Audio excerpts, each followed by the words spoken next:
question is, what can consumers do? And I would say many times, individuals feel incredibly unempowered. They say, oh, it's the big companies and the big retailers and these big powers that be that define what we purchase. But we choose what we buy. And that is an incredibly powerful vote. It's so powerful, in fact, that if all consumers stop buying, say, chewing gum, it would take 6 weeks for the industry to stop existing. So we have a very powerful voice, and we need to vote for the future we want by buying the things that fulfill those short, medium, and long-term goals, and not buying the things that do not. It really is the answer, foundationally. Because one of the beautiful things is the environmental problems of the world are hyper complicated.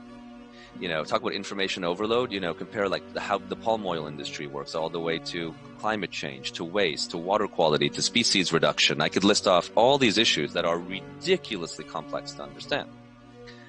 But there is one simple defining commonality in all of them, is that every environmental problem we are challenged with today has one source. And that one source is consumption, is the idea of buying. So isn't it beautiful that all this complexity actually boils down to one simple decision, which is, do I purchase or do I not? And the most powerful thing to say if you want to honor the environment is say no, don't buy.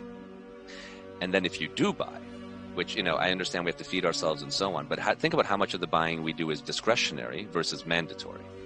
And in the discretionary buying, let's vote for the future we want and not be complicit and doing it blindly. Imagine if a friend of yours, or if I told you, hey, I just voted in the election. And then you asked me, well, who did you vote for? And I said, oh, I didn't check. I just checked the card and I didn't actually look at who I voted for. Wouldn't you be shocked? That's what we're doing every day, multiple times a day with money, around the future we want to live in.